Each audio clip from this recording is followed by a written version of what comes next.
جدد حياة القلب بالقرآن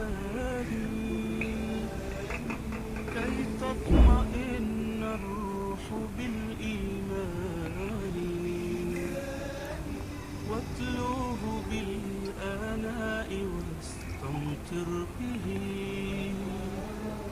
فيض الرضا وسحائب الغفران نعم الجليس مدى دا سکه په چپ لاس باندې خوراک دا خو د شیطان عمل دی. مونږ له پکار دي چې مونږ څکاک او خوراک دا چې دی په خلاص باندې وکړو او دا سنت طریقه هم ده. نبی کریم صلی الله علیه وسلم فرمایي لا تأکلوا بالشمال فإن الشیطان یأکل بالشمال. تاسو خوراک او څکاک په چپ لاس باندې مه کوئ ځکه شیطان په چپ لاس او په چپ لاس باندې چې دی خوراک او څکاک کوي. نو د شیطان عمل نه مونږ له اجتناب پکار دی. خو نن سبا دا یو فیشن ګرځېدلی دی. زمونږ ځوانان، زمونږ مشران، زمونږ کشران په یو لاس باندې مشروبات چې یا شربت یا نور شی نه هغه بل لاس کې بسکټي یا یو بل شی. نو په چپ لاس باندې خوراک څکاک کول در شیطان عمل دی او دې نه موږ نبی کریم صلی الله علیه وسلم منع کړي او سخته منع فرمایلې ده چې تاسو په چپ لاس باندې خوراک هیڅ کله هم مه کوئ. خو نن سبا فیشن ګرځېدلی دی. موږ په روزمره زندګۍ کې څومره ګناهونه کوو، ډېر زیات ګناهګار یو. نو لږ احتیاط پکار دی محترمو. دا څکل دا خوراک کول دا زموږ په هر ورځ روزمره زندګۍ کې دا ډېر کرته راځي. نو چې مونږ په هر ورځ کې دومره نافرمانی کوو د الله او د الله د رسول د هغې تابعداري نه کوو نو بیا دا داسې ده لکه مونږ چې خپله جنت نه غواړو، د جنت نه داخلېدو انکار کوو. حدیث کې راځي نبی کریم صلی الله علیه وسلم وفرمایل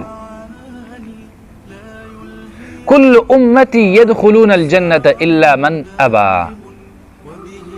ټول امت به داخليږي جنت ته. ټول امت نبی کریم صلی الله علیه وسلم ټول امت به زما داخليږي جنت ته الا من ابا، مگر هغه کسان به نه داخليږي چې هغه انکار کوي د داخلېدلو د جنت نه. قیل ویل شو ومن یأبا یا رسول الله، د جنت نه داخلېدلو څوک انکار کوي، جنت ته به څوک نه داخليږي. نبی کریم صلی الله علیه وسلم ته وفرمایل من اطاعنی، چا چې زما د تابعداري وکړه، چا چې زما طریقې په خپل ژوند کې عملي کړي دا به داخلېږي جنت ته. ومن عصانی، او چا چې زما نافرماني وکړه نو دا به ومن اب، نو دی چې دی فقد ابا، په تحقیق سره دی سړي چې دی څه شی وکړو، انکار یې وکړو د داخلېدلو د جنت نه.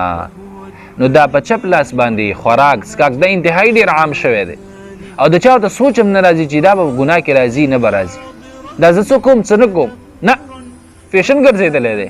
هر ځوان او هر کس بس دا شی شروع کړی. نو لږ ویره پکار ده د الله نه او دا خپله د جنت نه انکار دی یو قسم. د الله رسول فرمایي لا تأکلوا بالشمال، تاسو خوراک څکاک مه کوئ په چپ لاس باندې او موږ یې کوو. نو دا خپله د نبي کریم صلی الله علیه وسلم نافرماني ده. الله دې موږ له د نبی کریم صلی الله علیه وسلم په طریقو باندې د عمل کولو توفیق راکړي او د هغې د نافرمانۍ نه دې بچ کړي. واتلوه بالآناء واستمتر به فيض الرضا وسحائب الغفران